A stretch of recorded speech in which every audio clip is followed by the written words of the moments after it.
Estamos de volta e hoje tem a entrevista da semana. Paulo Alceu conversa com Renato Meirelles, sócio e presidente do Instituto Locomotiva, organização que realizou várias pesquisas sobre a Covid-19 no Brasil. Pois então, eu já estou aqui com o Renato Meirelles e eu já começo fazendo uma pergunta provocativa, mas antes eu quero agradecer a você, Renato, a gentileza de nos atender aqui no ND Notícias. E a pergunta provocativa que eu estou fazendo para você, criador do Instituto Locomotiva e o Data Favela, e que trabalha com pesquisas, é sobre confiabilidade. Como a gente sabe que realmente a pessoa que foi entrevistada, ela está dando uma resposta honesta, uma resposta que ela realmente acredita. Como é que vocês percebem isso? Olá, um prazer estar aqui conversando com vocês. Um abraço a todos os meus amigos de Santa Catarina. Um privilégio estar dividindo o resultado das nossas análises com tanta gente bacana. Em primeiro lugar, vamos deixar uma coisa clara. As pessoas mentem. E negar isso é negar a realidade.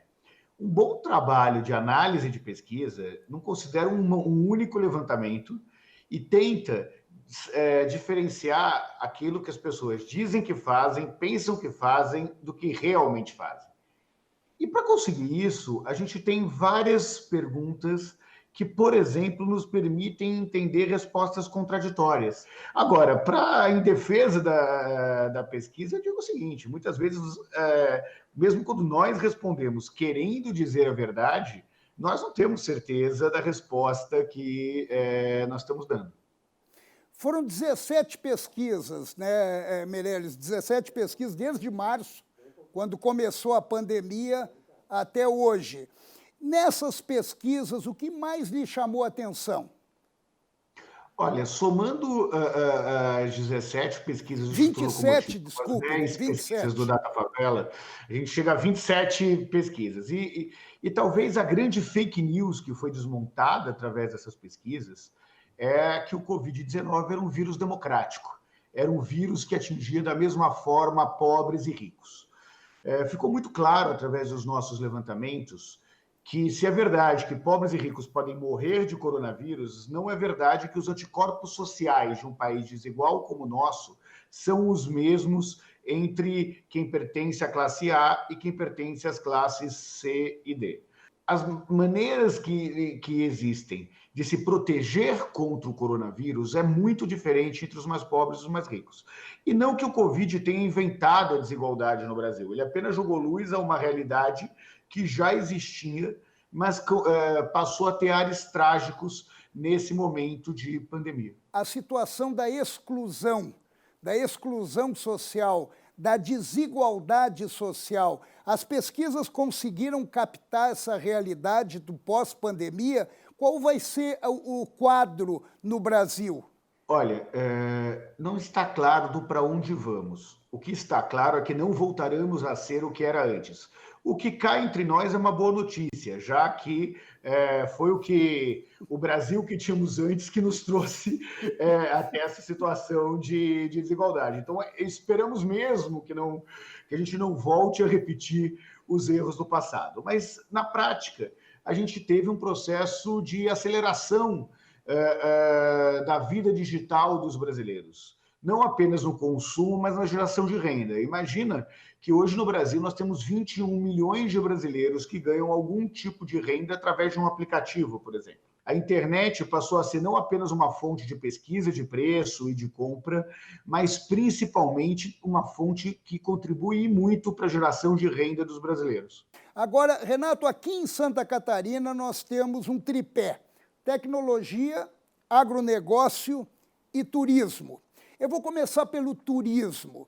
Há uma preocupação muito grande sobre a retomada do turismo. Existe vai mudar, vai ter um outro tipo de comportamento ou vai continuar como era? Infelizmente, teremos uma retomada mais lenta do turismo do que todos nós gostaríamos, em especial do turismo dos estrangeiros. Do ponto de vista do turismo nacional, tendo em vista que algumas fronteiras ainda estarão fechadas ao turista brasileiro, tendo em vista a alta do dólar, é possível que o turismo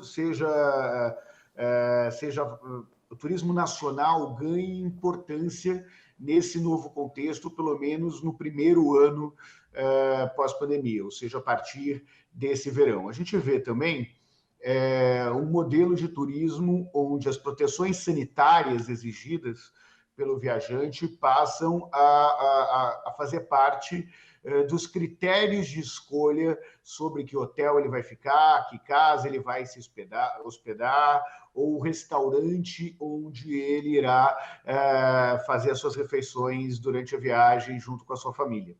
Seres humanos precisam comer.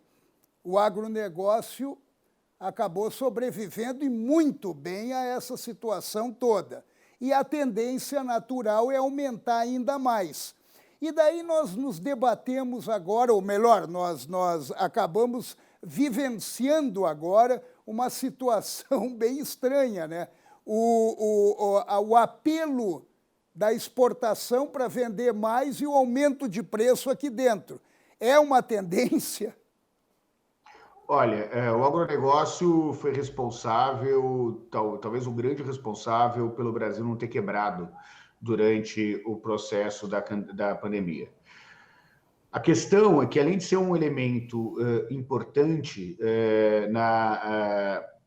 para os números da exportação brasileira, para a balança comercial brasileira, ele é ainda mais importante para manter os brasileiros com barriga cheia. Então, é um contrassenso a gente ter safras maiores e um preço chegando muito mais caro na barriga dos brasileiros. Isso é uma coisa muito importante, que vem muitas vezes por uma questão dos alimentos serem cobrados por conta do preço das commodities no mercado internacional, mas também com uma decisão sobre o que deve ser prioridade do Estado brasileiro. Se é exportar ou se é alimentar o seu povo. Olha, eu tenho uma curiosidade, Meirelles, eu queria que você me ajudasse diante dessas 27 pesquisas realizadas. O que chama o sentimento do brasileiro, a solidariedade, a união, aquela vontade de ajudar. Isso aconteceu muito na pandemia e isso nós vamos sentir que vai se repetir? Olha, se tem algo que nós podemos aprender na pandemia, é que no momento de crise os brasileiros se unem de uma forma que há muito tempo não se via. Nós tivemos os maiores índices de doação da nossa história. O detalhe interessante é que, inclusive, os mais pobres, por conhecerem melhor a realidade da escassez, doaram proporcionalmente mais do que os mais ricos no Brasil. Essa realidade da troca, da lógica dessa reciprocidade, onde todo mundo ajuda todo mundo, foi o tom desse período de pandemia. E mostrou que, em que pese uma polarização política que ainda resiste no nosso país, o Brasil se une no momento em que a maioria das pessoas necessitam. E você é adepto ao novo normal? Vamos lá. O novo normal não vai existir enquanto os contatos físicos não voltarem a ser. Eu não acredito em novo normal que se dê apenas pelas ferramentas virtuais.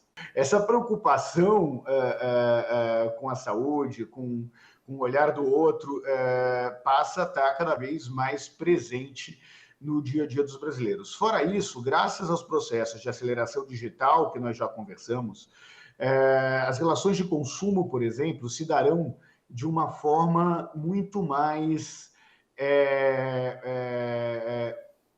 funcional do que se dava antes, fazendo com que os grandes templos de consumo, como o shopping center, por exemplo, se tornem momentos de experiência, porque para resolver a questão transacional da compra, a internet passa a resolver de uma forma melhor do que a experiência física de compra. Renato, muito obrigado por nos conceder essa entrevista, nos dar esse tempo precioso que eu sei que a tua corrida é acelerada.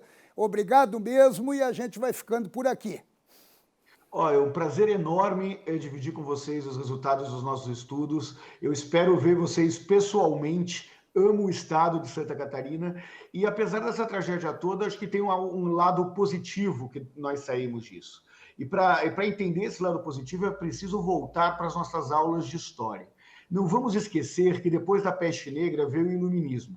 E com ele os maiores avanços científicos, tecnológicos e humanitários da história do nosso planeta. Então, vamos ser otimistas que, apesar de tudo que aconteceu nesses últimos meses, sairemos pessoas melhores do que entramos. Sairemos com um Brasil mais solidário do que o que entrou nesse período da pandemia. Foi um prazer estar aqui com vocês.